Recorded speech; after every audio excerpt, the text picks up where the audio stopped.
बाबासाहेब आंबेडकरांच्या जयंतीच्या कार्यक्रमात दोन्ही उपमुख्यमंत्र्यांची भाषणं वगळली। एकनाथ शिंदेंबरोबरच अजित पवारही नाराज असल्याची जोरदार चर्चा।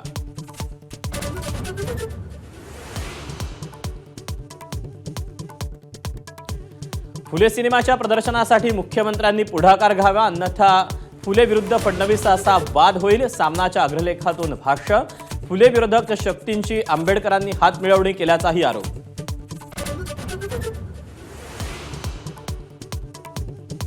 वाल्मिक कराडच्या एन्काउंटरची आपल्याला ऑफर होती। बीडमधील निलंबित पोलीस अधिकारी रणजित कासलेंच्या दाव्यानं खळबळ।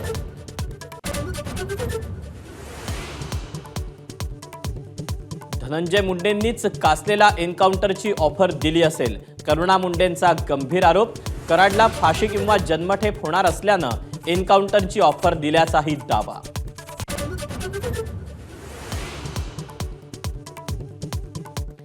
ठाकरेंच्या शिवसेनेत दानवे विरुद्ध खैरे वाद पुन्हा टिपेला। अंबादास दानवे मोठे झाल्यासारखे वागतात। दानवेंच्या मेळाव्याला दांडी मारल्यानंतर चंद्रकांत खैरेंचं स्पष्टीकरण।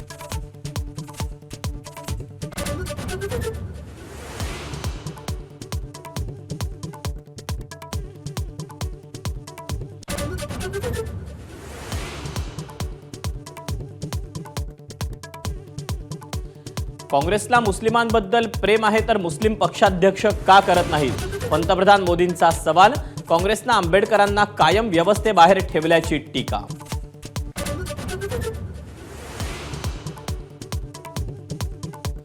मोदींनी आंबेडकरांचे कोणते विचार अंमलात आणले? काँग्रेसचे अध्यक्ष मल्लिकार्जुन खरगेंचा सवाल। मोदी फक्त बोलतात, अंमलात आणत नसल्याची टीका।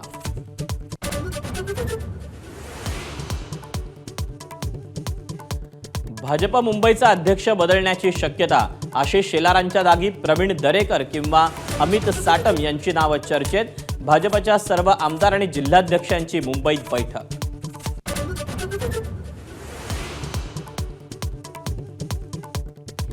मुंबईकरांना दिलासा। वॉटर टँकर असोसिएशनचा संप अखेर मागे। यापुढे कोणतीही कारवाई होणार नाही, पालिकेचं आश्वासन।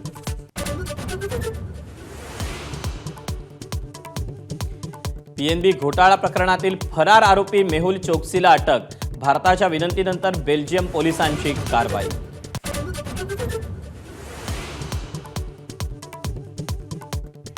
अभिनेता सलमान खानला पुन्हा धमकी। मुंबईच्या वरळीतील वाहतूक विभागाच्या व्हॉट्सअॅपवर मेसेज।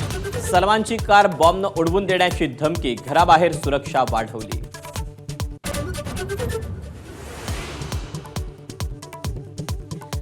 भारतरत्न डॉक्टर बाबासाहेब आंबेडकरांची आज 134वी जयंती। राज्यपालांसह मुख्यमंत्री उपमुख्यमंत्र्यांकडून महामानवाला अभिवादन।